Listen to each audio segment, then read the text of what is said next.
Good afternoon. Thank you for joining us on the hot market, hot topics and challenges and concerns in the real estate market in 2021. There's been some concerns concerning the waivers of certain fees and services that have always been part of the real estate transaction. Each case or circumstance may be different. However, the repercussions will be long lasting and lasting. These actions may cause financial hardships to the buyer and the seller, hurt the credibility of the individual realtor, the realtor brand, and could even dissolve some relationships. Today, we have a panel of highly respected and knowledgeable individuals to help us navigate through these unprecedented times and situations. Without further ado, I'd like to introduce our panel. Thank you for your time, panelists. We have Joe Bird, who's a salesman for Remax Advantage. Rachel Oslin, is that how you pronounce it? Home inspector for Lodestar Inspection Services. Anita Kestel, transaction coordinator for My Transaction Company. Scott Bernhardt, mortgage lender for Caliber Home Loans. Nancy Peritano, appraisal, Peritano and Associates. Kathleen D'Artez, Esquire, the Director of Legal Affairs for Maryland Realtors, and Colette Messingale, Esquire, Director of Professional Development and Member Engagements. Thank you, panelists. We will entertain questions at the end of the panel discussion. Please put your questions in either the chat or the Q&A. And if everybody's ready, first question is going to be to Joe Bird. As a frontline person, what unusual situations and circumstances during a transaction have you encountered, and what was your response? Sure. So, I mean, definitely, as you said, in unprecedented times here where the market, the supply and demand ratios are just so far out of whack that as a buyer, it's super competitive. So if you're making an offer on a property, you're competing with, sometimes 10, 20, 30 other offers. And at some point, price becomes not the way to win. Number one, as you're looking back at comps, you're looking historically, and we're seeing appreciation. So each sale is going over and above the next one. So you're applying appreciation to your valuations. And then you're seeing a lot of buyers that are waiving contingencies in order to get their offer accepted. So they're waiving inspections, they're waiving appraisals, they're waiving financing contingencies. And as a buyer, especially as a first-time buyer, that can be pretty daunting. So my personal business, I always come at it from an educational standpoint. So I want to educate the consumer on what the market conditions are, show them what their options are. It's ultimately their decision. I never want to lead them into waiving something or not. It's their decision, but we have to educate them on what their options are and then what the likelihood of getting their offer accepted based on that. Being creative is huge. So instead of waiving inspections, I've done a lot of things where I've put a dollar amount on the ability to terminate. So we'll do as is with the right to terminate, but only if repairs exceed 10 grand, 20 grand, 50 grand, whatever the buyer is comfortable with. I've had buyers completely waive appraisal. I've had buyers waive portions of the appraisal. My personal opinion is if you're completely waiving the appraisal or the financing contingency, are you actually entering into that agreement in earnest? If it appraises for $1, obviously that's so far-fetched, it's not going to appraise for $1, but in theory it could. Do you have cash? Do you have, if it's $500,000 sales price, do you have $499,999 in cash? If you don't, you really entered into a contract you can't perform. So I prefer to put in the dollar amount thresholds for waiving appraisal contingencies. We'll cover up to $50,000 of an under appraisal or something like that. You can show proof of funds. Lenders can verify those assets. So those are some of the things we've run into and some of the ways that I've personally been able to handle that. Thank you, Joe. Colette, would there be anything you'd like to add as advice on the legal end of it?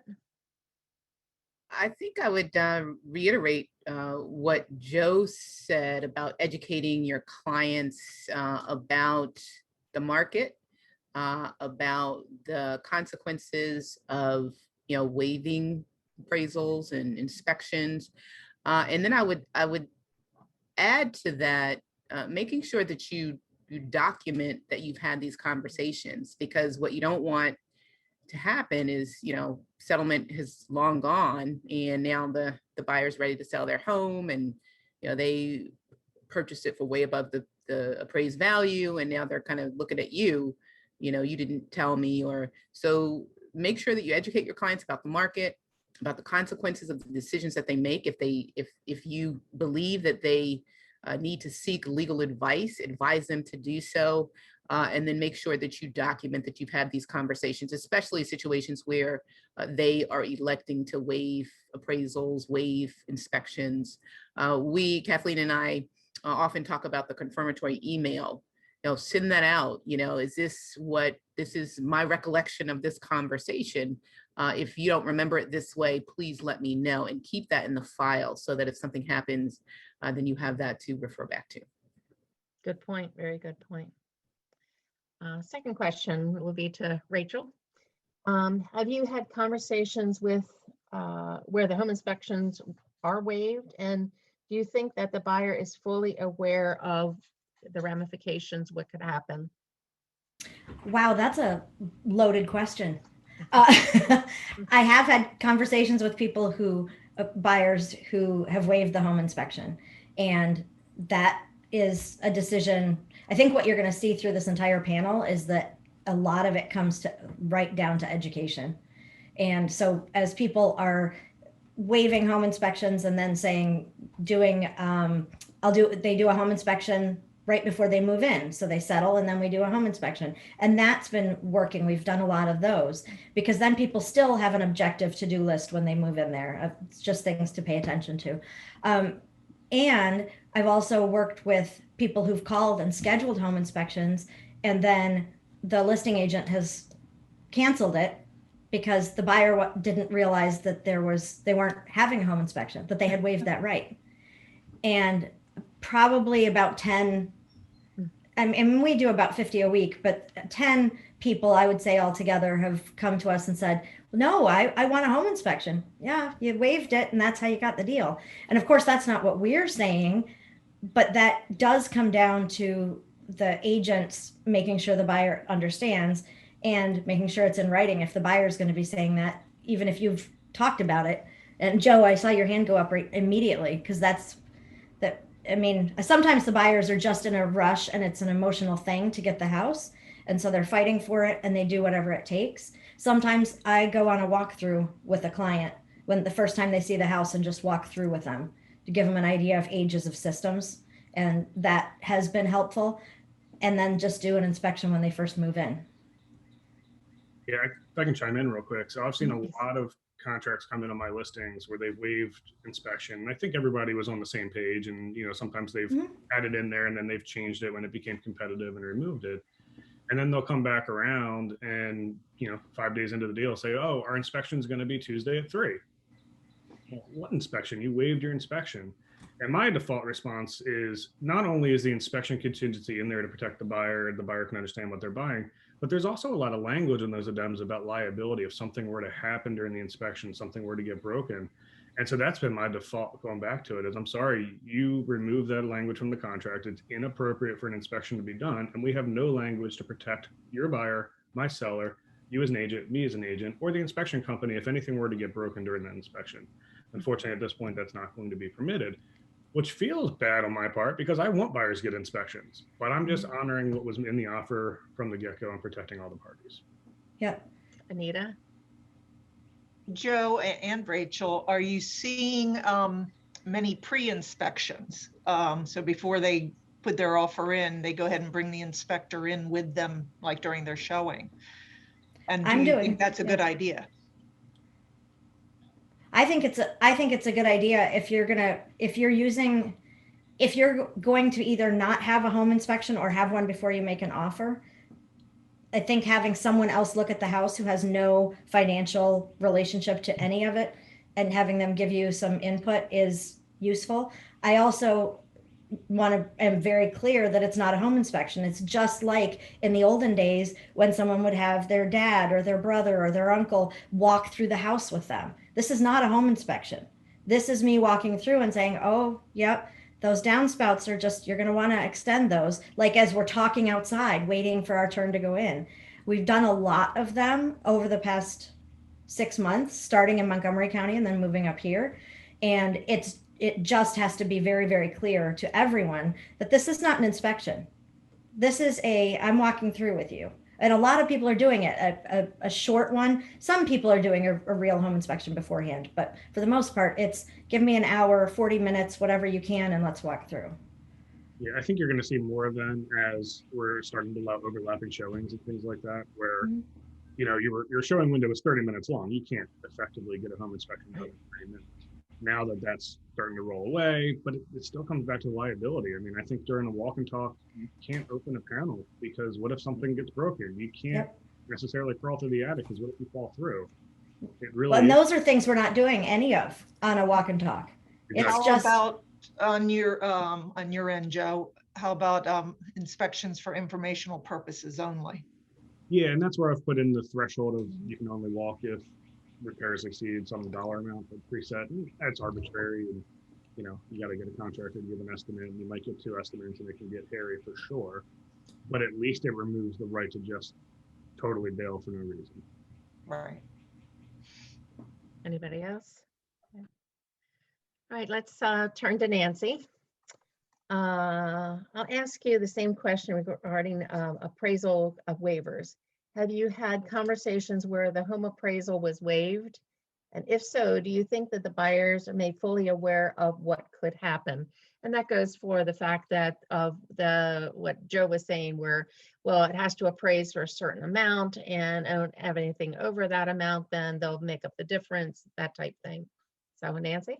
The appraiser does not come into this picture until the lender orders the appraisal.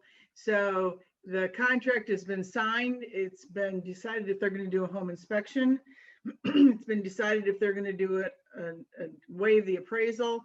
And we do see the contract, so we know if appraisals are waived. We know if there is money over and above the appraised value. In this market, every property is not appraising. And if you think every property is appraising, you're incorrect, because every property should not be appraising. And my feeling is I'm so thankful that we have buyers willing to pay above the appraisal to set new markets for all of us to use. But we do not see, and we do not discuss with the homeowner prior to, Right. in fact, we don't even discuss with the homeowner. Anything. You don't even have We any don't- contact with him, We're right? not contacted, and so nobody's calling us. Now, we do occasionally, pre-appraisals for people selling. But to say we're involved with the buyer, no, we're not involved with the buyer at all. Kathleen, have you seen where there's been problems where people have said that, oh, I'll pay over this appraised price, and then they haven't performed? Or have any other insight as far as the appraisal waivers with future buyers? I think one of the things was documentation. But any other insight or information that you can share?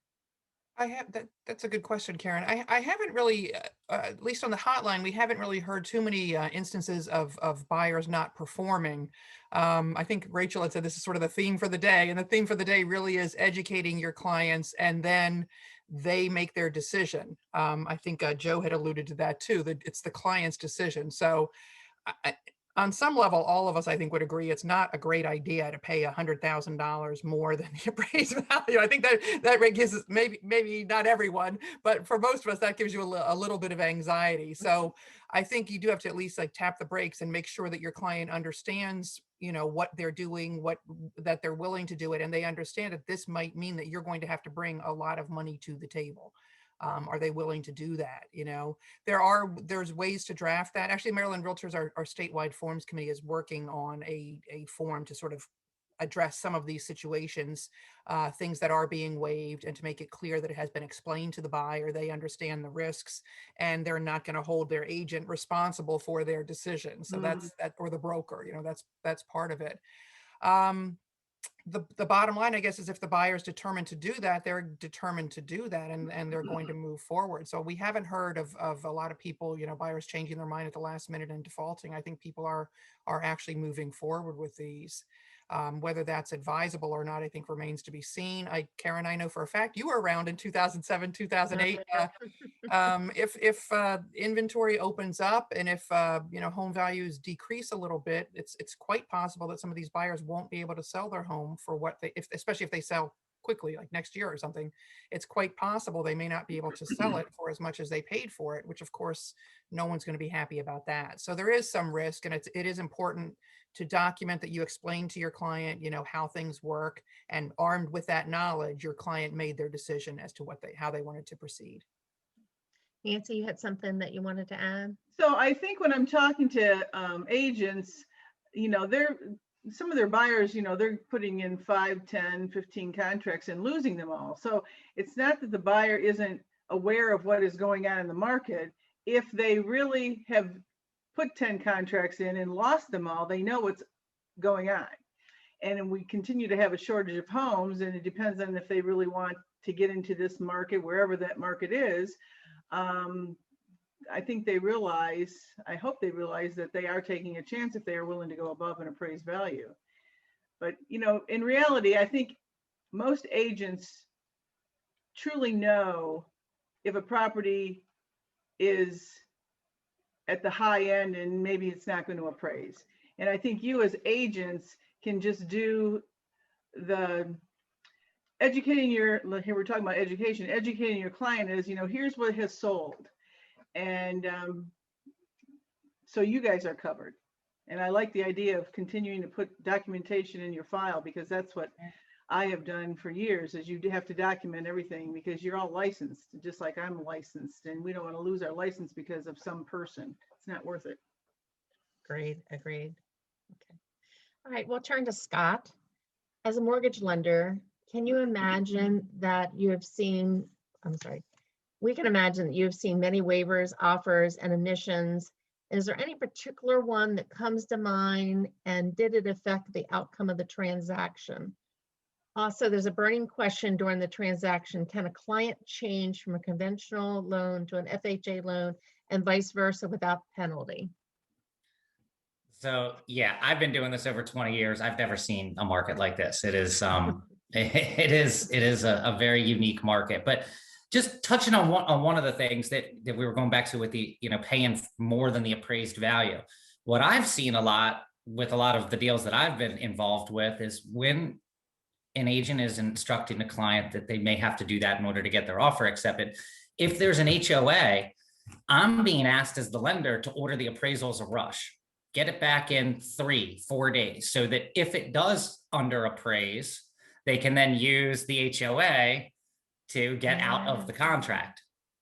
Now that doesn't obviously work if there isn't an HOA. Maybe there's another way to get out of the contract, but in a lot of cases, I am being asked to order the appraisal and get it back before the deadline for HOA or condo docs, so that they have a way to get out, strictly for value, but they're using the HOA docs to do that.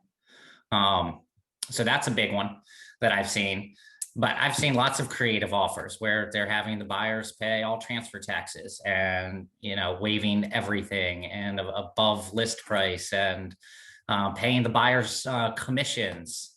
I'm also being asked in a lot of cases, which I have not done, I won't do, but to give an approval letter for one type of financing when that is not the type of financing that we are trying to do in FHA or VA, really. So if the client is qualified as a veteran, they want to use their VA eligibility, I'm being asked to give an approval letter for a conventional loan so they can get the contract accepted as a conventional loan, knowing full well we're not doing a conventional loan. And then they tell me to move forward with VA. I don't know if that's legal. They say there's and you guys will have to address this, the attorneys, but I've been told by the agents that there's a paragraph in the contract that says they can use alternate financing as long as it doesn't impact the seller.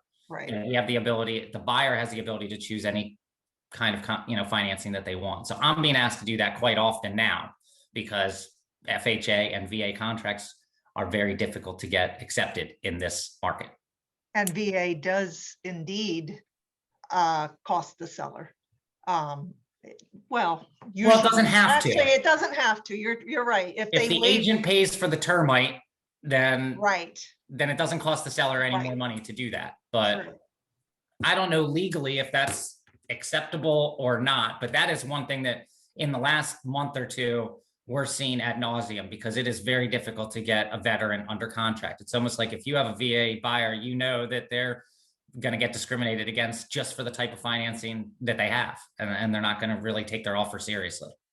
So, Joe, I know you might be able to touch on that. Yeah, so there is the alternate financing paragraph in the contract that, exactly as you said, as long as there's no negative impact to the seller, the buyer is free to switch lenders, switch loan products, switch down payment amounts.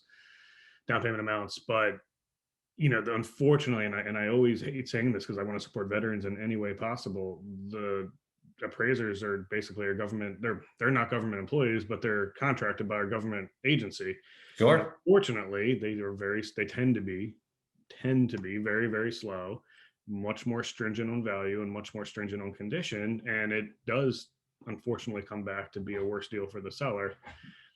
I think to your point, is it wrong if they knowingly go into it knowing that's what they're doing? I think that's a misrepresentation of intent, and I think that's wrong, especially on the agent's part, who is the licensee. If they're in the middle of the process and they didn't know about VA and they're educated about VA and they switch, I don't think there's anything wrong with that. But I do think if they're entering into the contract with that as the plan. Well, and we've had to get very creative because VA financing is the best type of loan. The rates are much lower, and I've got a lot of VA clients that have a lot of money. They've got cash. They could go conventional, but why would they? They're making more money on their money in the market. Why put it into the house?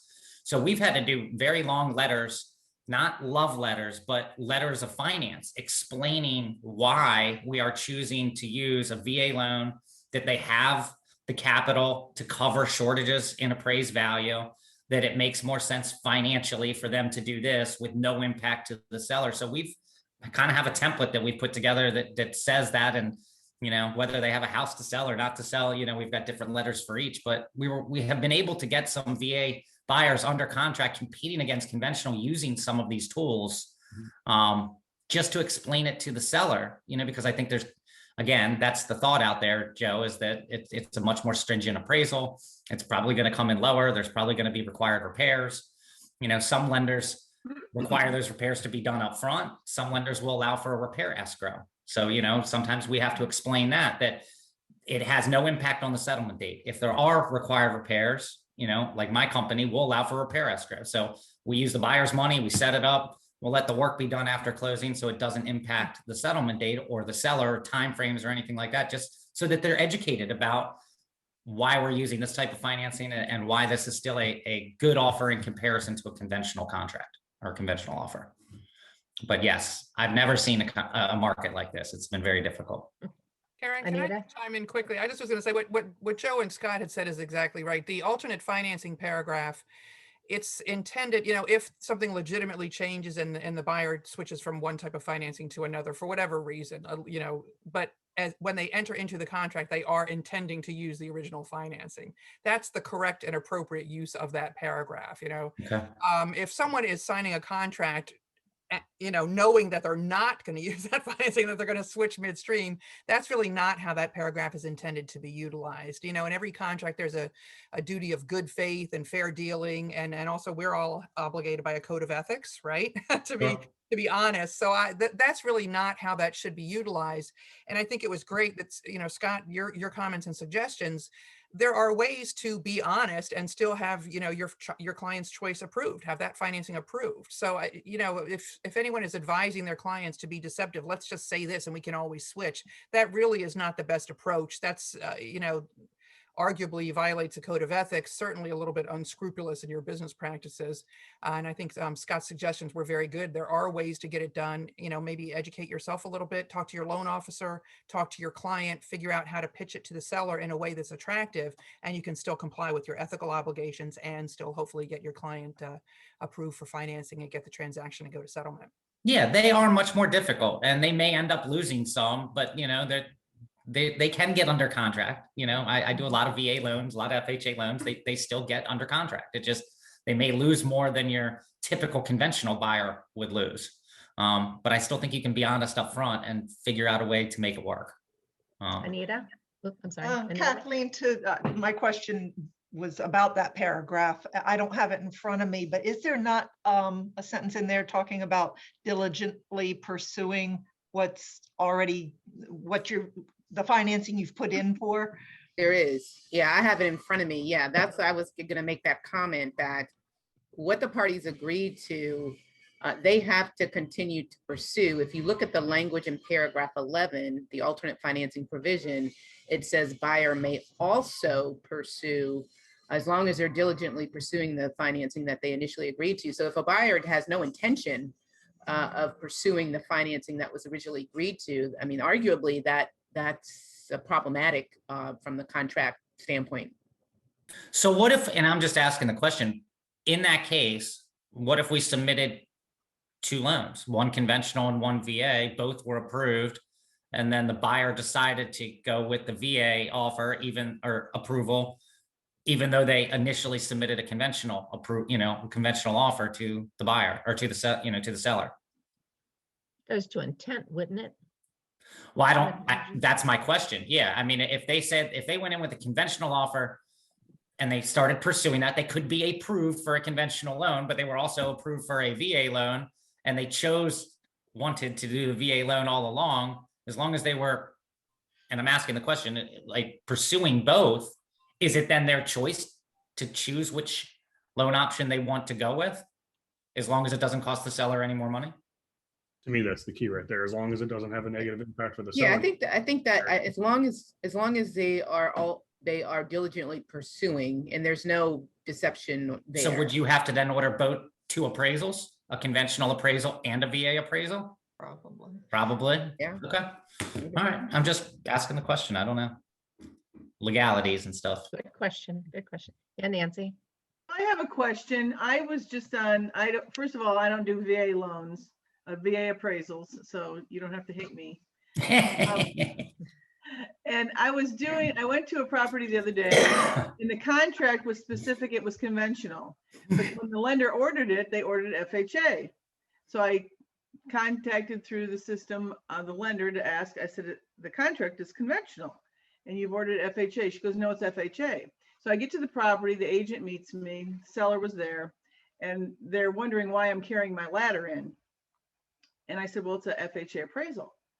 And they just both looked at me. They said, no, it's not. I said, that's what it was ordered, is FHA. So does the listing or the selling agent have to, or the buyer's agent have to inform the other party that the loan has now changed from conventional to FHA? At some point they do, yes. Sometimes it's done up front. Sometimes agents wait until, see if they don't find out during the appraisal, because I'm asked that same thing. And then when we need the FHA finance addendum completed, after the appraisal's been done and it's complete and everything's okay, the loan's been underwritten and approved, that's when a lot of times I see the agent go back to the listing side and say, we've had to switch the financing. We already have the approval. We've got the appraisal. Everything is okay. Now we need you to sign the FHA finance addendum. But yes, I get phone call, and I've done that in the past. We've done that where I was told to order it FHA, even though they went in with conventional. I thought they went in with FHA. They didn't. They went in with a conventional offer. And I get a phone call from the listing agent at the appraisal saying, what are you doing? It was supposed to be a conventional contract, unbeknownst to me, because I always thought it was FHA. So a good agent is going to know at the time of the appraisal what kind of appraisal is being done. So they might call out the lender at that point. Anita, you got your hand up. Yeah, If they show up, they don't. I do- was have just time, on they it. don't need the appraisers. Yeah, and I think that's what happened with the one I'm talking about. I was assisting on a deal that had gone through, and then it kept getting bumped, a few more days extended. And then at the last minute, literally okay, we're settling tomorrow at 10 o'clock. And they send over an FHA amendatory clause saying, this needs to be signed for the lender before we can close. And all of a sudden we realize, well, wait, why are we signing an FHA amendatory clause if it's a conventional loan? So literally past, the settlement date and the buyer ended up defaulting, didn't show up for settlement, just period. Oh. And it was like right after that question happened. So I really wonder if it came down to that. But that was an odd one, and it speaks to what you're talking about. There's a lot of flip-flopping going on. I have don't know that seen, they're being yes, upfront. I have seen agents do things that I've never seen agents try to do before during this last year and a half that I don't think they would ever have even tried to do before. But it's just the nature of the market that we're in. We're seeing a lot of stuff that maybe is unscrupulous, we'll say. So I think everybody has to be very careful. Like Colette said, document everything, because this is coming. Lawsuits are coming. It's just a matter of when. So I think everybody needs to protect themselves. Colette, going back to that, are emails sufficient? Or do you really think that the conversations that agents are having with their clients about some of these things, waiving inspections or waiving appraisal contingencies, or should that be in writing and signed by the buyer, that you've been educated about this and told of the potential ramifications and just want to make sure it's signed? I mean, if at all possible, some kind of formalized acknowledgement, but emails are sufficient. Okay. Confirmatory emails are sufficient, because the way we sort of generally give the guidance is you share in the email, this is the conversation that was had, and then you give the client the opportunity to say, oh no, that's not how I remember it. If they don't respond, then that email record goes to court. Then the client is going to have to answer to, well, you've got this, you had this email from your agent, you didn't respond, so it's sufficient, I think. Okay. But what are your thoughts on that, Kathleen? I just chime into that. You don't have to write something that sounds like a lawyer wrote it either. You could just write a little like a friendly, you don't want to alienate your client and make them feel No, like, of course not. but you could just write an email just saying, just wanted to confirm our conversation where we talked about the home inspection, right? Exactly. Where we talked about the home inspection and you decided, you chose not to have a home inspection or to waive your right to have the home inspection. If this is not accurate or doesn't reflect our conversation accurately, please let me know immediately. Okay. That's it. That's all you would need to do, and just keep that. So, 6 months after settlement, when there's something wrong with the roof, they're like, how come I didn't get a home inspection? You never told me. You're like, well, actually, we talked about it and you chose not to have the home inspection. That's really all it has to be. But we recommend confirming pretty much everything in writing, honestly, as much as possible. Where you've explained something to the client and they've made a choice. It's always a good idea to confirm that, at least with an email. And one last thing that I wanted to get an answer on from the attorneys too, that I'm seeing a lot, is where they're waiving their financing contingency up front, and it's a VA loan or an FHA loan or a conventional 5% down that requires an appraisal. They may have waived their appraisal contingency. They may have the cash to come up with it, but they're waiving their financing contingency up front. How are they able to do that? I just don't know, for my own edification, how they're able to waive that when it really is contingent on financing. The agents have told me, well, all they're doing is they're putting their earnest money at risk. I don't know if that's true or not, but that's what I have been told, that's all they're doing, is putting their earnest money at risk by waiving their finance contingency. If for some reason they can't get qualified for the loan, they don't have to perform, they don't have to buy the house, and they'll just lose their earnest money deposit. Is that true? It could be more than the earnest. I mean, if there's a breach, then in a lot of cases, the seller may just be okay or satisfied with the earnest money deposit. But if a seller wants to really pursue it, they can sue for breach of contract and whatever damages they can prove. What are your thoughts on that, Kathleen? I would agree. I mean, I think I think for the most part, the seller generally would accept the EMD, but Colette's got a good point. I don't know that how many people have the wherewithal or the finances to do this, but if the market starts to decline or prices start to go down, theoretically, at least, the seller could sue that person for the original buyer was going to purchase it at this price, buyer number two purchased it at this price. So theoretically, that difference could be the seller's damages. So it's not something somebody should just roll the dice on and do lightly. Okay. Because I'm seeing that happen a lot more. I mean, probably 20+% of the contracts that are deals that I'm involved in, the agent wants to waive the financing contingency, again, on an FHA or VA loan where it's definitely contingent on financing. Well, and I think a smart seller would then turn to a licensee and say, by the way, you clearly advise them to do this. I'll take the EMD, and what are you going to give me before I report you to the board? I mean, that's probably what I would do as a seller, right? Yeah. You've got leverage. Doesn't sound very honest and upfront on it when they're thinking they can just walk, because it affects a lot of lives. So personally. Well, it does. And I have a situation like this right now. I had a client that waived their financing contingency and they got laid off about 2 weeks before closing. Wow. So we tried to get an extension on the contract so he could try to get a new job. They would not extend the contract. He couldn't perform. He didn't have the cash to do it, and they waived. So I don't know what's going on with that case, but I just want to make sure the agents they understand what they're doing when they're advising somebody to do that.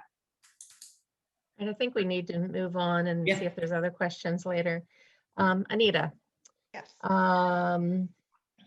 you as a transaction coordinator play a part in every sale. Can you share a couple of experiences and how you handle this situation, some of the pitfalls that we've seen that have been things that you had to address or needed to be addressed? Well, one of the ones I just brought up, that was probably the most extreme as far as getting to the last minute and beyond, and then literally just having the buyer on the other side not show up. And this was a stacked deal where, the sellers were relying on the money for another purchase. So that really messed them up. One thing I wanted to make clear just in the conversation that was going back and forth, it's often it's often not the appraisal being waived, it's often the appraisal contingency being waived. And I have seen lenders wanting, for good reason, very specific language in that addendum saying, hey, we're still going to order the appraisal for the loan, but you're waiving the contingency. You can't walk away based on the results of it. I have been helping agents write a lot of a lot of creative addenda in getting the offers accepted. A lot of what's already been addressed, as far as paying the seller side closing costs and things like that, which is smart as far as not going all price because of the appraisal issue. Right. So, I think creative is good, but I have had clients who have said to me, I've already got blowback on this. I've already had a client come back and say, why did you let me do this? Or why did you let me do that? And, something as simple as including that, even if it's not a FHA loan, just including that for your protection, get a home inspection thing and having it initialed. I mean, it's something, they signed it. As far as the appraisal, I think the emails are great.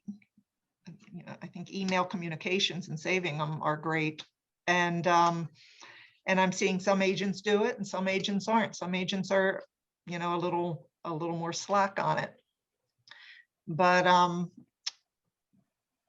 I am seeing in the last couple of weeks, I'm seeing a trend where there's a lot more fall throughs, and it's from buyers walking away during that as is right to terminate period. And that wasn't happening until the last couple of weeks, or at least not a lot. And I feel like I've been trying to figure that one out, whether it's them saying, hey, if I'm paying this much, then I want it right. Or if it's more that a lot of sellers hopped on the bandwagon. Oh, wow, look at all the money that's being made here. I'll put my house on, even though their house really isn't up to what it should be. And buyers are going, no, I don't think so. And I'm guessing that maybe some of you are seeing that as well, Joe, as far as walkaways. Yeah, I've definitely seen a lot more things fall through recently, especially more than a couple months ago. And I had one of my buyers who he was a seller and they sold his house and they waived inspections and waived everything. And he started looking at houses and he's very astute. And he says, you know what? If I'm a seller and I've got a dud of a house, now's the time I'm going to try to sell that, because buyers are going to waive the inspection. They're never going to find out about that until it's way too late. And so he's now just exclusively looking at new construction houses because he just doesn't want to buy a dud because that's what he feels that's all's on the market. Doesn't wouldn't the latent defects still come into play then? I mean, Oh, it could still be blowback on the seller. Oh, for sure. But it is hard to prove that the seller had actual knowledge of a defect and purposely withheld that from the sale in order to be fraudulent. And the amount of phone calls as an agent, that I get from buyers that bought a house that did a home inspection and something else shows up down the road because a home inspection is a 3-hour window into a house. It might not be raining that day. It might, there's things that are hidden, right? And they show up and they go, well, they had to know. And it's like, first of all, number one, talk to an attorney. But yeah, they may have, they may not, but you have to prove that they knew? Like, how do you prove that they knew? You can call all the local contractors and see if they've ever called anybody to come out and fix it. Talk to the neighbors. Yeah. But even that's like, Neighbors always know. but is that actual knowledge? That's still hearsay, right? Maybe the neighbor's going to say, oh, well, ABC Plumbing was in the driveway for, every week for 6 months. And so of course I know there's a problem. So it still falls back to the latent defects and material facts, but it's hard to prove. And I think there's a lot of sellers that are just right now, especially in this market, saying, no, let's roll the dice. If they were going to find out and I had to fix it anyway, but maybe they don't. Are people getting clue reports on houses that they're not having inspections on, but just at least getting a history? It usually comes up when they're getting their home insurance. Usually I don't see it happen up front. Okay. We just had that where there was a huge, big water claim. It was long enough ago. It was all done properly through insurance. It's really not a defect at this point. It's all been fixed. But the buyer found out about it and then wanted to come in and do mold tests and things like that. And the seller was ultimately confident in the repairs that were done and said, sure, do your test. It's fine. We're not going to make your right to terminate is only based on that test. We're not going to open up our contract for you to get out. But yes, if you find mold, we'll fix it or you can get out. But we're confident there's not because we did all the right repairs. Right. All right. Let's turn to Kathleen. We're hearing more and more about the beloved love letters. Most of us have read the article in the December issue of the Maryland Realtor magazine where you explain the violations. The letters should present, the letters could present all the benefits for all. Can you please tell us how to relay to our clients that they should not be including letters with the offers while not being offensive and lose the sale? Yeah, that's a good question as well. And we are still hearing a lot about that. I think Colette and I had met with a member, was that Monday or Tuesday of this week, and were provided a copy of a love letter with the photo and everything. So it's still happening. In general, if anybody's not familiar, a love letter, it's referred to as a love letter. It's basically the buyer is writing a letter to the seller, really trying to make the buyer's offer stand out in some way. You want to choose my offer over all of these other offers for these reasons. And generally it's called a love letter. A lot of times it's going to include that they're married, they have children. A lot of them include photos, which shows a happy heterosexual white couple with their 2 children, right? So there's a lot of things about someone being in a protected class. That photo shows a lot of things that the seller really shouldn't be considering. Whether they're a married couple, a heterosexual couple, a white couple, none of those things are relevant to which offer the seller should accept. So that's essentially what it boils down to the extent the seller might be making a decision, implicit buy or whatever it might be. If they're making a decision based in part on that, there could be fair housing issues, and there could be fair housing issues for the agent as well as the seller. So that's kind of what they are. Sometimes it's a letter, sometimes it's a photo. We've heard of videos. I think one clever person, their dog wrote the letter. Another clever person, their child wrote the letter. So people get quite creative with this, but the real risk is that someone could violate fair housing, and the seller could be making their decision based on something included in that letter. So NAR has given a lot of information and advice on this as well. And the best advice, it's very clear. For God's sakes, don't write those letters, don't read those letters, and don't pass those letters along. That's really the bottom line there. Just as a side note, again, the statewide forums committee at Maryland Realtors, we listen to you guys. We know what kind of issues our members are facing. So there was some discussion at the most recent meeting, and I believe, Colette, correct me if I'm wrong, but I believe we're going to run it by the executive committee and make sure that everything's okay, but I think this is going to happen. There's going to be language added to the buyer agency agreement and to the listing agreement, just to educate the clients a little bit, explain to the buyer what a love letter is and why, writing one, passing one along could potentially violate the fair housing laws, and letting the buyer know, if you give me a love letter, I'm going to remove it from the offer. I'm not going to submit it to the listing agent. And the same thing on the listing side, letting the seller know why this is not a good idea, potentially in violation of the fair housing laws. And if I, as the listing agent, receive a love letter, I'm going to remove that and I will not present it to you as the seller. So that's kind of where that little path has ended up. We're going to modify the agreements to make it easier for the agent to do that. I know that a lot of brokerages have already put that policy in place, so some of you may already be doing that, but that's kind of where Maryland Realtors ended up on that one. Anita? Kathleen, is it, well, I think the answer is probably just what you just said, just don't write any period. But it seems like the problem is that they're focusing on describing themselves as a person, a family, or whoever, where it seems to me if they would just, if it was only content about how wonderful your house is, that would be acceptable. But I guess it's, it's not going to do that always. Yeah, you're right. I mean, theoretically, it's possible to write an acceptable letter if you just talked about the features of the home, the fireplace or whatever. Right. It's difficult to do that. And my concern, I guess our concern as the association, we're putting our members, you're putting an agent in the position of having to read those letters and determine, Right. Is this legally compliant or is this illegal? And Point. none of us want to, you don't want to be in that situation or have to make No. legal conclusions in those kind of situations. So the safest practice is not to do it. And really, even that, I mean, you're basically, the purpose of the letter is to get the seller to consider something other than the offer. And why are we doing that? Shouldn't the offer stand on its own? Shouldn't it be about Right. the price and the financing, the settlement Right. date and all that? That's really what the seller should be considering. So, the best recommendation is not to do it. I've heard of a number of agents just taking all the offers in, doing a spreadsheet of all the particulars, financial and terms, and then that's what the seller sees. Does that comply? Does the actual contract have to go to the sellers or just the components? That's a very good question, isn't it, Colette?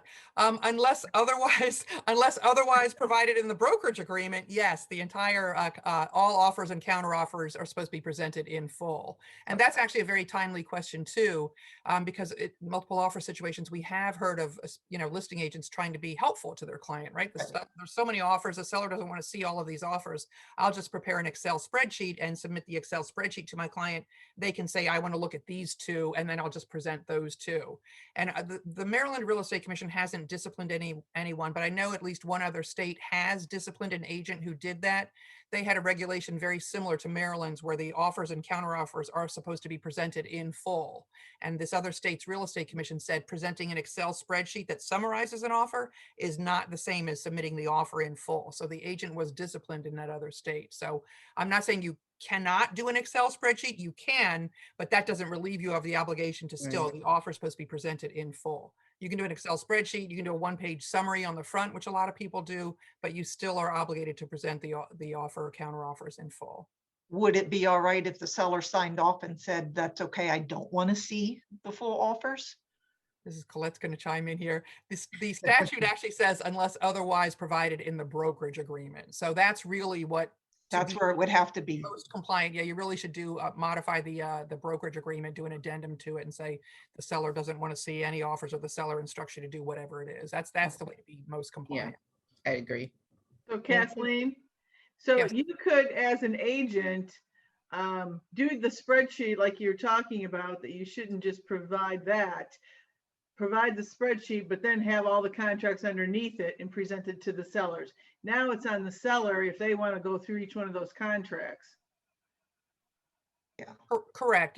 You've complied by providing them. I mean, you want to as the listing agent, you probably want to go through the contracts with your clients, or at least maybe a few of them if there's some that are better. I mean, I wouldn't just hand them and say, good luck, that's I know that's not what you're saying, but I think you have some obligation to go through it with your client and make sure they understand some of the nuances and why this would be different, and then help them make the decision that's best for them. Yeah, so in practice, as soon as I get an offer in, it goes immediately to my client as soon as I see it, and it gets put into a folder in my email. And then when we go to a deadline, I go through and take each contract and put them into a spreadsheet that goes more than just price. It goes into all the terms, and I have a note section where I'll tell my opinion on some of the differences, share the spreadsheet with them so they can see it live. They have the full contracts, and then we go through the top 3 or whatever, and they can make their decision from there. That sounds perfect. Yeah. One of the reasons I brought that up is because I remember in a previous discussion about the love letters is how, I don't know if it's happened here, but in some states it's come up where discrimination has happened over the name on the contract. So that's why I was saying, is it better practice to, that's a good question, Anita, and it has happened here. Colette and I think we're made aware of the other case through the National Association of Realtors. We have a listserv for all the state association attorneys. That was actually up in Rhode Island where that happened. The buyers and the seller have been going back and forth with counteroffers. The buyers really loved this home. Whatever the seller was asking for, the buyers finally said, okay, we'll agree to all of it. Yes, we'll agree to all of it. The buyer's agent called the listing agent. Fantastic news. The buyer just signed everything, initialed everything. We're sending it over right now for your client to sign. The sellers saw the offer, I guess, and saw the buyer's name and asked their listing agent if the buyer was, whatever was black. And the listing agent said yes. And the seller said, I'm not going to sign that. I'm not going to sell my property to a black person. And that's what happened. So just think about sending a photo over to that type of client, there's a lawsuit. It's in a federal court up in Rhode Island now. The listing agent, we should talk about this for a second because the listing agent handled it perfectly for risk management. Perfect. The listing agent contacted their broker immediately, terminated their relationship with that client. And then the listing agent had to explain to the buyer's agent why the seller didn't sign it. 30 seconds ago, 3 minutes ago, we were, green light going forward. Now, all of a sudden, the seller's not going to sign it. Would oh, I'm sorry. I was going to say the listing agent, the buyers did file a lawsuit against the sellers, and the listing agent actually provided an affidavit explaining what happened and is actually supporting the buyer's lawsuit in that case. And it did happen in Maryland. It just Maryland Realtors, we heard of almost identical situation the week after. A member contacted us, and there's some discussion in our government affairs folks as well. It was again based on the name. It was someone's last name. The sellers thought the last name sounded, from a particular nationality, and they were not going to sell their home to that type of person. So if you think it doesn't happen in Howard County, if you think it doesn't happen in Maryland, it does. So you really need to be prepared to deal with those kind of situations. And the love letter just really, or a photo, would just make it that much worse if that's how your client is thinking. Would it have been better had the listing agent responded to the seller by saying, that's not an appropriate question, I'm not going to answer it? Is somebody black? Is somebody Asian? Is somebody whatever? Yeah, I think that's part of what we were thinking about is by modifying the listing agreement and the buyer agency agreement. That is an opportunity, again, back to the theme of the day, education. Right. That's an opportunity for you to educate your client up front. This type of thing is not permissible. We follow, we promote fair housing. We, absolutely follow fair housing laws. So hopefully you have at least a little bit of that conversation up front with the seller. If they ask that question, I don't know. I think I probably would answer it. I don't think it's inappropriate. It's not appropriate to make your decision based upon that. Sure. Certainly. So that, again, there's maybe an opportunity or a window there where you could have that conversation with your seller and say that's, you are potentially in violation. Well, you would be in violation of the fair housing laws if you make your decision based upon that, and potentially subject to a lawsuit. Are you really sure that you want to move forward? Some clients are going to say yes, and those are the clients you can't work with. Maybe you can educate your client. Maybe they really didn't know that they were not allowed to make a decision that way. Possible. Yeah, and we're actually we're at the Statewide Forums Committee looking at some proposed changes to the fair housing provision where in the listing agreement and the buyer brokerage agreement, one of those issues that Kathleen mentioned, the love letters, but also basically wording the provision so that both the buyer and the seller are acknowledging and agreeing to comply with fair housing. So then ideally, as Kathleen said, you want to have had that conversation with the client about the fair housing requirements on the federal, state, and local level, and their need to comply with them. And then they will have actually agreed to it contractually, via the listing agreement or the buyer brokerage agreement as well. Thank you very much. Let's turn to Colette. Is there a way that we can protect ourselves, our clients, win offers and grow our business in this market? I think we've really kind of we've answered that question over and over again, I think today.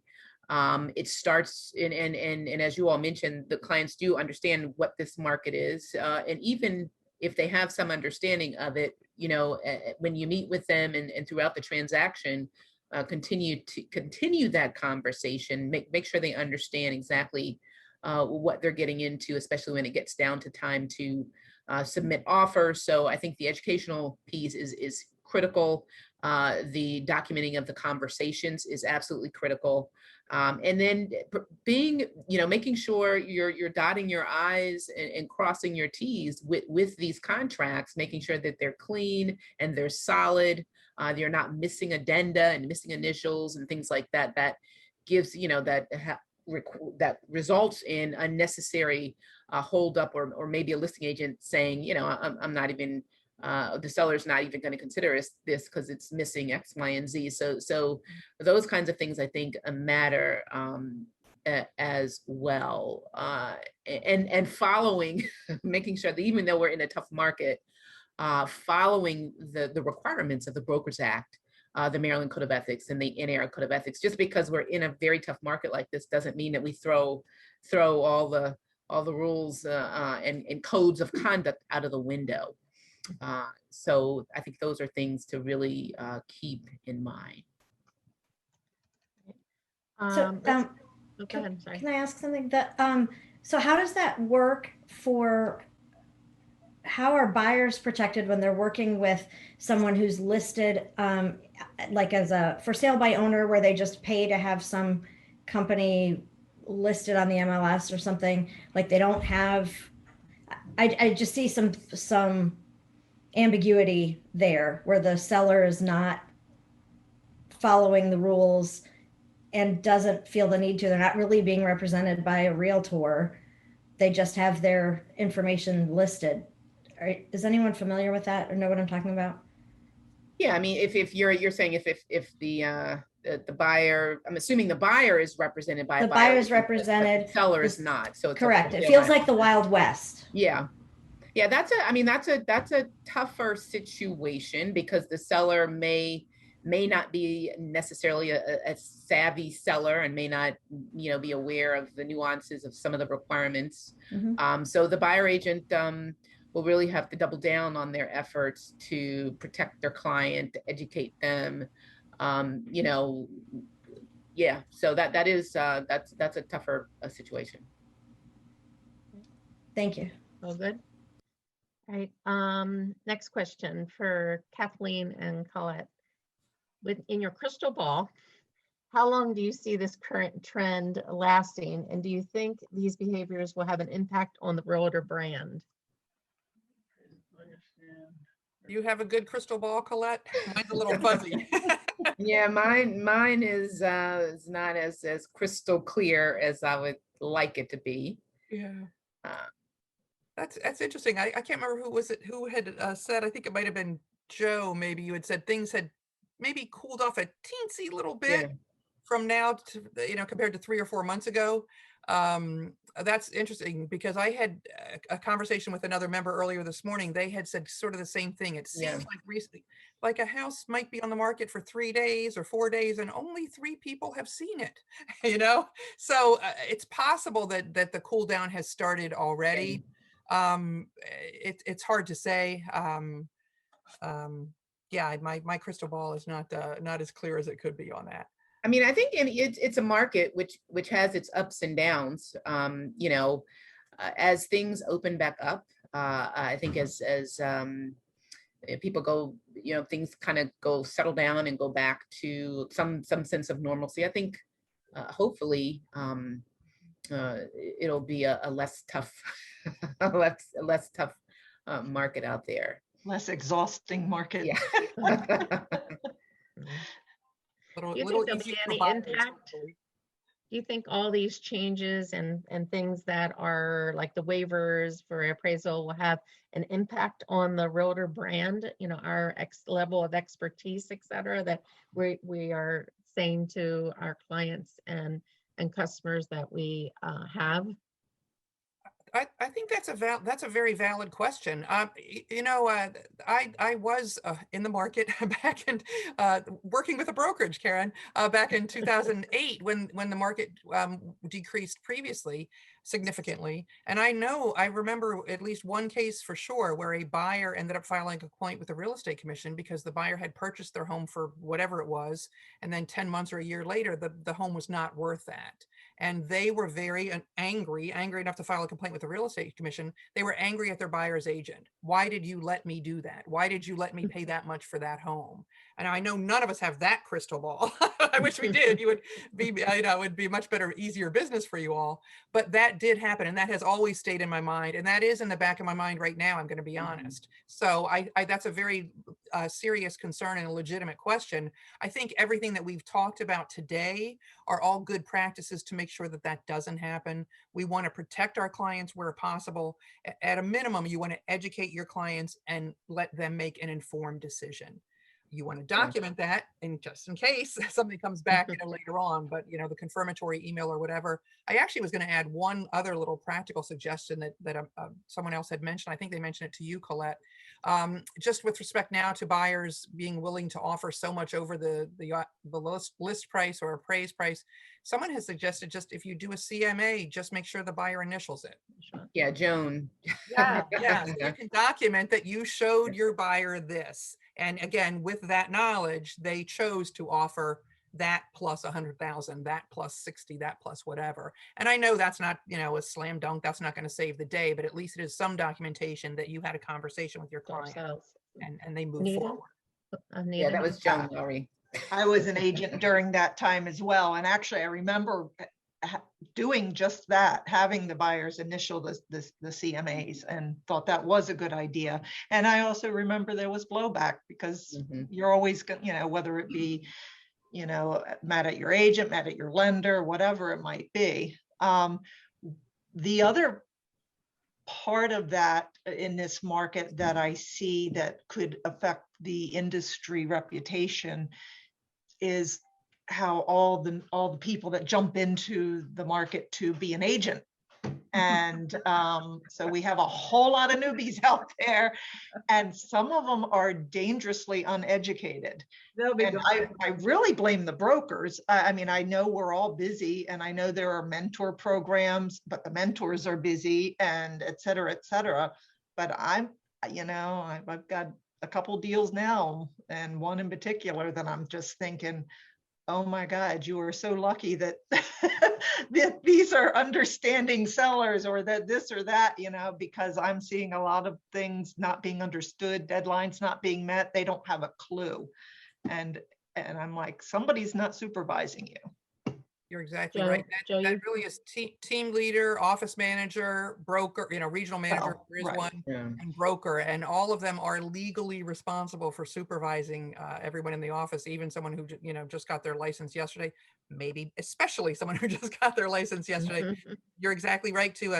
You're sort of preaching to the choir. The mentor-mentee relationship, it works if it works. It has to be the right mentor, the right mentee, and it's difficult. I mean, if you're very busy, it's Right. difficult to take time from that to engage in training with somebody else. But if you're not able to do it, then the best thing for both of you would be to terminate that relationship. And I will actually now, here's a little pitch, Colette, for our legal hotline. Remember, Maryland Realtors does have a legal hotline. You guys can reach out. We do, we take calls 3 days a week, 10 to noon and 2 to 4, and you can submit a question online anytime. We answer those when not at 2 o'clock in the morning on a Saturday, but those are divided among the attorneys too, and we'll respond to those as well. So hopefully we could be a resource for you in those situations as well. Joe, was there something you wanted to add? Yeah, there was two things I wanted to talk about. So one, to go back to this, the whole concept of today, or the premise of today, education. And part of that is separating the liability aspect of a transaction and also the relationship with your client, the client relationship. So documenting is awesome. And we need to do that because we need to have that in case the relationship falters. But the relationship, if you have a strong relationship with your client and from an education standpoint, it's not going to come up, because if the buyer is so upset with you or the seller is so upset with you that you have to go back to your documentation, your relationship's done. You've lost it. You've lost a referral source. You've gotten a bad reputation. So you got to document, but focusing on educating them and starting with the consultation with, especially with the buyer, prior to meeting somebody at the house and looking at, opening the door. Sit down. Zoom is awesome for it. I think Zoom is better than in person. Share your screen, talk about the market conditions, talk about the strategies, set the expectation from Jump Street on what they're going to have to do. They're going to have time to think about that decision and agree whether or not they're willing to play that game. And then when it comes time to find the house and they've got to rush to make an offer, they've already decided if they're willing to waive those conditions prior to that. And you've given them the ability to make that educated decision. I think that's huge. And then also, to the point of the market slowing down, there's only been one summer since I've been licensed, which is it'll be 10 years, July 1, that the summer market hasn't been slow, at least comparably to the spring market. And it was last summer, and 2020, there was no timelines in anything. Everything was just crazy. And I predicted as soon as we hit critical mass and vaccinations and we lifted a lot of COVID restrictions, we were going to see a huge pullback from the buyers in the market, and you'd actually see an increase in the number of listings coming to the market, because there's a lot of sellers that didn't want to sell because they didn't want people coming through their house and dealing with that. So they're coming into the market, but the buyers are fatigued. They're done. They've lost out on 15 houses, and now they have the opportunity to go have a cookout, go on vacation, go see a concert, go to whatever it is. They're all going to, I think they're all pulling out for the summer. We're going to see a normal summer market. It actually feels good to be normal. And then come fall, barring interest rates going crazy or whatever, I think you're going to see a huge resurgence in the market, and it's going to look just like it did in the spring. That's my personal opinion. Yeah. Rachel? One of the, going back, Joe, I like your crystal ball. It's been a great year and really busy. And I feel I get the fatigue that buyers are feeling. And one of the things going right along with education is the agents who don't know houses, who don't understand houses and how they're built and how they work and the components that are there. They just know. I mean, I've been in a house with an agent who said, when are we going to look at the foundation? I said, well, we did that when we were in the basement. Like, that's what we were looking at. Oh, can you show me again? And what's the silver thing down here, this big one? Okay, that's the furnace. So what I am committed that the agents are able to support their buyers and their sellers in a more meaningful way.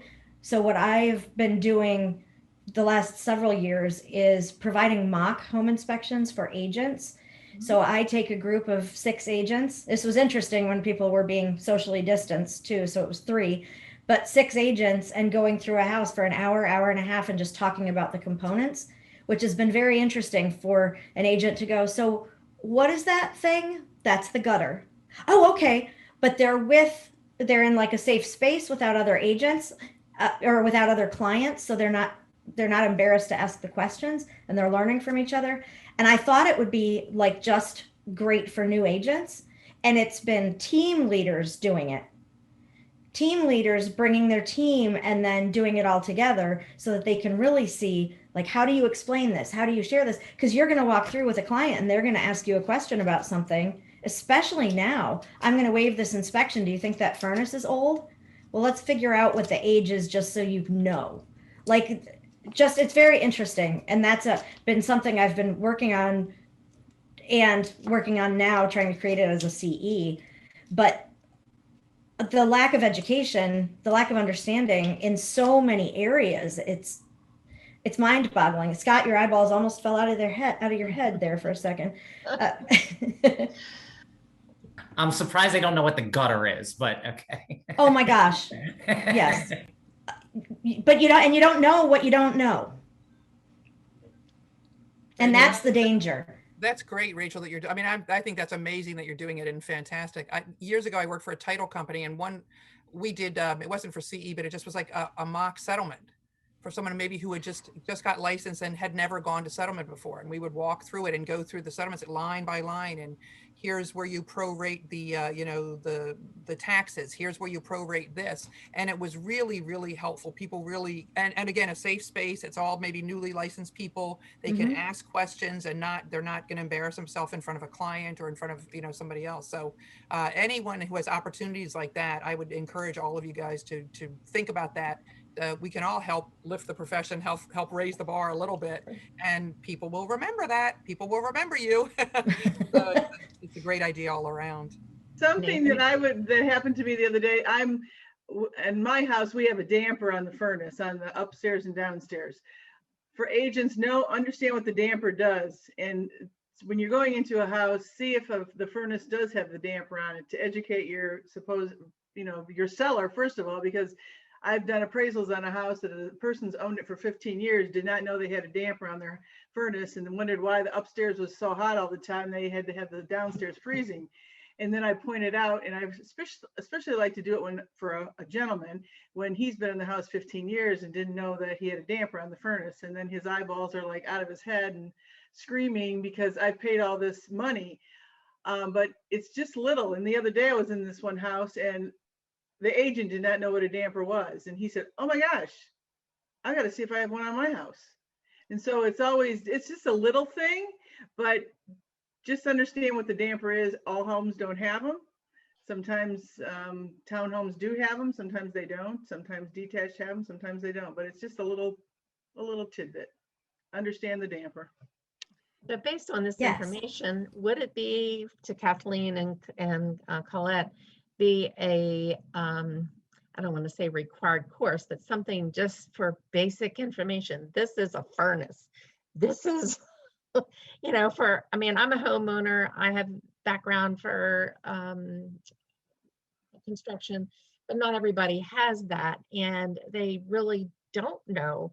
I was in a house the other day and we couldn't find the main water turnoff. They go, oh, that's that. I said, no, that's not that. That's the rear hose bib. They go, oh, well, that's what the owner said. Like, and she's been in the house for 15 years. It's like she has no idea, you know, a lot of people don't have any idea between, I mean, even like, you know, a Phillips screwdriver and a flathead. What is it? You know, would that be a good idea for agents to have like a little, like, this is this and this is that kind of course for us for education? I think that's a great idea. You know, it just reminds me, we have a Contract 101 CE that we do, you know, just to kind of give people the kind of new agents, basic understanding of the contract and the terms and how to explain them. So yeah, I think a course like that would if you write the outline the right way and gear it towards protecting the consumer, I think there's a way to get a course. Certainly useful for the agents, and I think there's a way definitely to get the course approved by the Real Estate Commission. Great.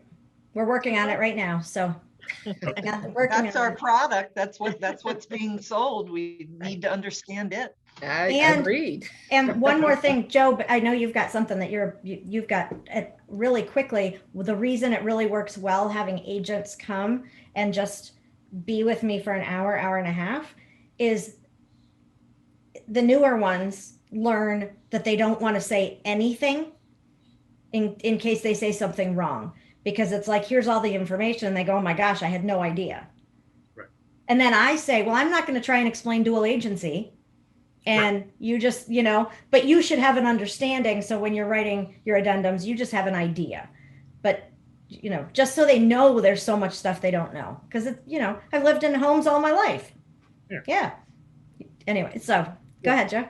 To the point of reputation of realtors and making sure their profession looks good to the public, you know, we always get compared to car salesmen. That's sort of always the analogy there. And I don't know if you've ever tried to buy a car from a person that has no idea anything about the car that they're selling, that you've spent 30 seconds on the website to look at it and you know more about it. You know how many horsepower it has, you know the cylinders in the engine, whatever, what options are available. And it's frustrating and you feel like you're selling for them.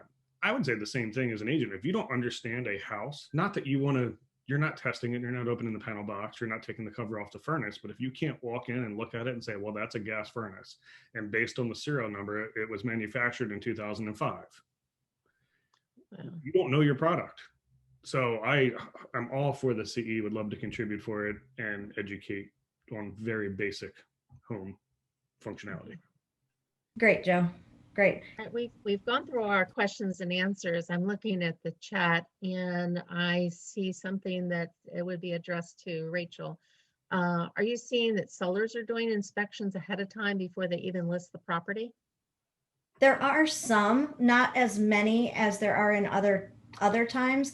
The ones who are doing it now are ones who have either lived in the house, they're the original owners, they moved in 1969, and they just want to know what needs to be done.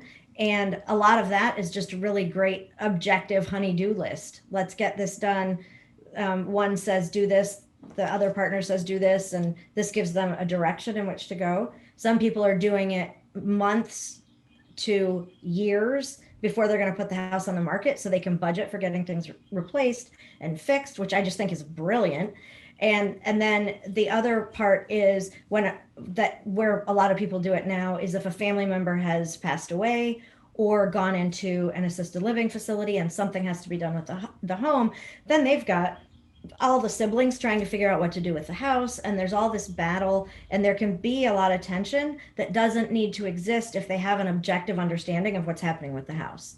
And that's what a home inspection can give, but not as many just traditional sellers, unless they're really uncomfortable with risk. Like they're so nervous about, like they can't sleep waiting to find out when the buyer has someone come and look at the house. Then you would want to do it. Yeah, I think the biggest issue with a seller doing a pre-inspection is the liability, that if they have actual knowledge of defects and now they're documented in a report. And, I think there's a lot of sellers that just, it's not that they're avoiding the issues. It's not like they know it and they're just pretending not to see it, but inviting somebody in to nitpick every little defect, especially in a market where buyers are waiving inspections, realistically is probably opening yourself up to a lot of risk and costing you a lot of money in repairs that you wouldn't probably have to encounter right now. Yeah, for the moment right now, I totally agree with you, Joe. And when it's in a regular time, it's a different thing, and it's still both sides. It depends on the comfort level with risk people have. Yep. Well, it may all depend on latent defects and maintenance issue. If somebody's passed away and they don't know the age of the roof, then that's it's not the latent defect, it's just general information that a buyer might ask. Or if there's something that they know that there's been water in the basement, that's a latent defect that they need to have a explanation or credit or some sort of disclosure on that fact. Yes, Anita. One thing I've seen come up a couple of times, and I think Kathleen or Colette, you could weigh in on this. Some of the contracts coming in, they will on page 2 initial inspections declined, but then they don't include an as-is addendum. They're like, well, we already said we're saying declined. I've always felt like it needs to be there, but I'd like you guys to weigh in on that.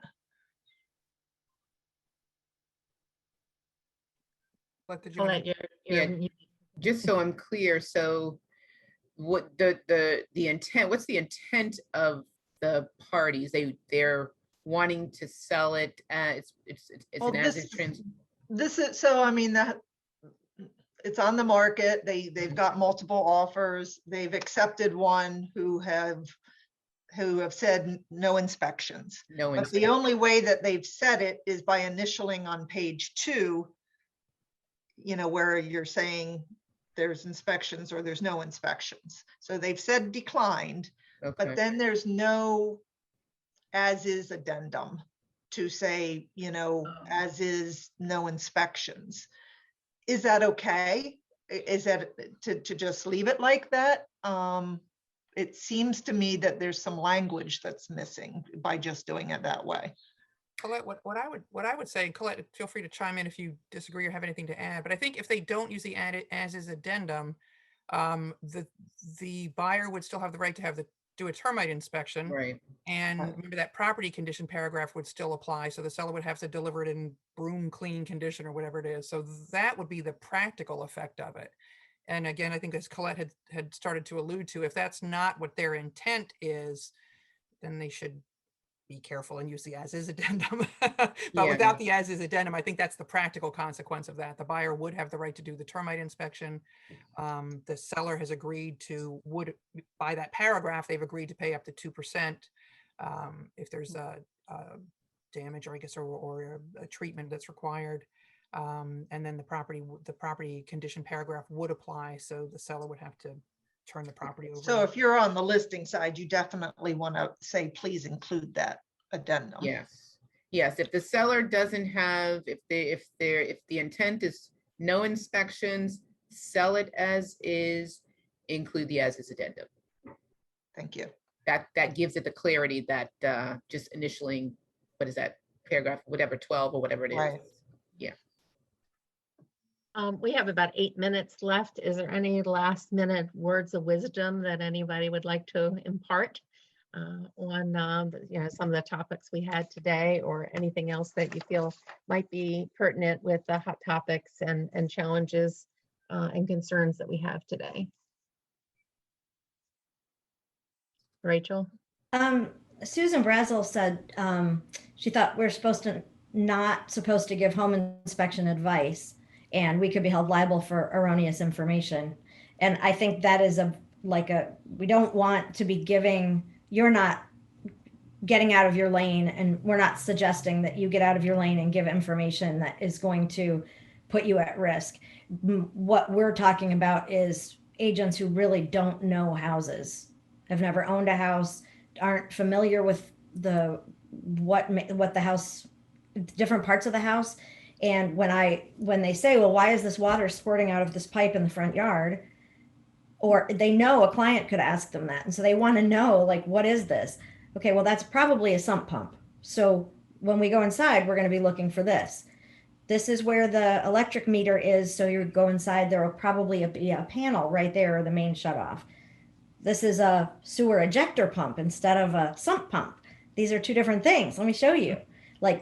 Just that kind of thing. Does that address that concern? But Kathleen or Colette, do you have something that you wanted to add about that? Or Joe? No, I think that's good. I think this is sort of a theme that we'll say sometimes in other contexts as well. You do have to know enough about your business to be able to identify issues, right? So generally, even sort of a risk management class would say, you have to be aware of an issue. There's a potential tax consequence to this. You don't have to give the tax consequences and give the tax advice, but maybe give your client a heads up that there's potential tax advice. So we say, you don't have to be the source. You can be the source to the source, right? Right. So this is probably consistent with that. I would say, Rachel, the advice you're giving, you want to give people enough of an understanding where they would know this furnace is old. This HVAC system is of whatever age it is. That might be something that, you maybe ask the seller to take care of. Keep that in mind if you're going to budget moving forward. You may need to replace that, relatively soon. So they're not guaranteeing that it's in good condition or working condition, but just enough information to sort of give the buyer a heads up or something you might want to look into. So yes. That framework to me, it's akin to when you talk about explaining the contract. You're not giving legal advice, right? But you have to be familiar enough with the contract and the addenda to be able to communicate with your client, about what they want, what kind of contingencies, what the provision generally says. If the client has a legal question, then you advise them to consult with an attorney. If they don't understand the terms of the contract, then you advise them to consult with the attorney. But you have to know what the contract says. You have to know and I think that's, you have to know what's in the house. You have to know the component parts. To me, that's a similar thing. I think question is good. I think Gina, you have to be careful not to cross the line. Yeah. You know, you can identify an issue. You're not going to assure your buyer, oh, that roof, you won't have to worry about that for 17 years, 15 years. That Sue's point is valid. You know, you can give them a heads up, give them some information, but you're not making any assurances. You're not making any promises. So that is something to keep in mind when you're communicating with your client. Right, just as you would hire a lawyer for the paperwork, you would hire a home inspector for, you know, whoever that appropriate professional is. In the Everyone- chat box, Jean said NAR has a tutorial called Anatomy of a House. Perhaps, you know, licensed agents should watch it. Well, that's great information. I appreciate that, Jean.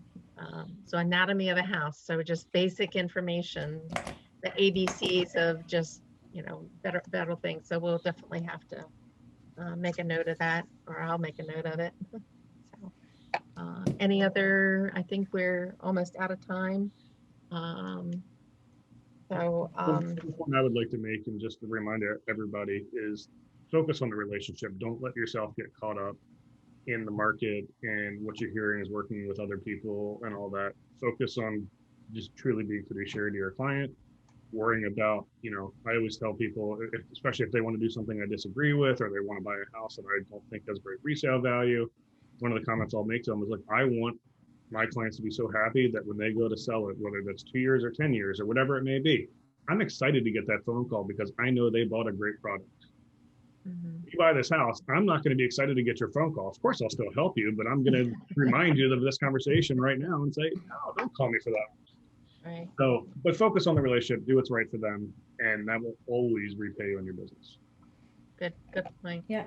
And remind people there are only two types of houses.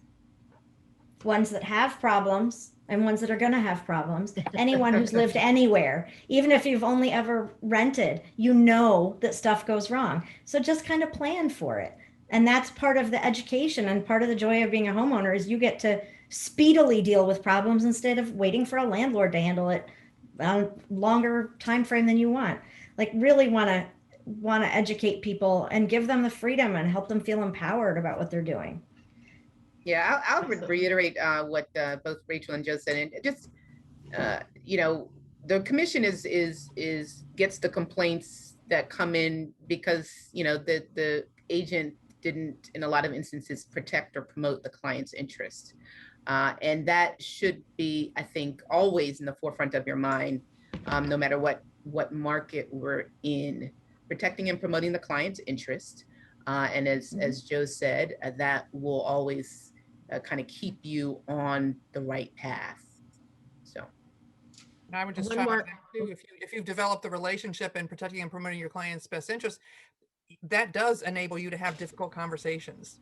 You know, and part of this job, you will have to have difficult conversations. Just, there are houses that have problems and that are going to have problems. There's, you know, it is really inevitable. You are going to have some difficult conversations. But if the relationship is solid, if you've established your knowledge, your expertise, your trustworthiness, all of that, your client trusts you, that really, you're in good stead. You can have those conversations. You're not going to alienate your client or lose your client. In many cases, you may be protecting your client. So yeah, that was disclose. Always disclose. We have one last question. If sold as is and there are HOA issues that are flagged, are those items forgiven by the as is addendum? Kathleen, Collett?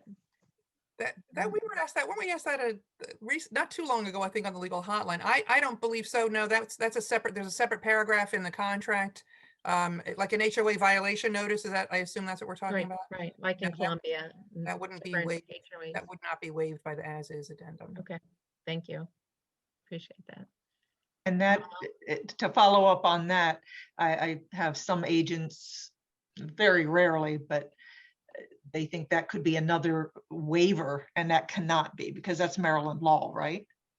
As far as HOA docs or condo docs. No, that's a good point. That's law. Yeah, there's the stats. Some things you can waive, or you could waive it by contract. The buyer's rights under the HOA Act and the condominium owners, unit owners act, or whatever it is, condominium act, those rights cannot be waived. The buyer cannot waive those rights. So can they settle without condo docs being provided? Well, that might, Yeah. that's the little do you loophole. think? If they go forward with settlement, then they have waived their rights. But up till Okay. then, you know, if they can't waive it, they can't waive it. That's what the Yeah, the law. statute specifically says that you can't waive the provisions of the Condo Act and the HOA Act. Right. The attempted waiver is void. Wonderful. Well, I appreciate everybody's time. I hope everybody that was listening enjoyed the conversation, got great information out of it, and appreciate all your times that you've spent here, all the panelists, and wish you all well. Thank you. Thank you, you. Karen. Thank you. All right. Thank you.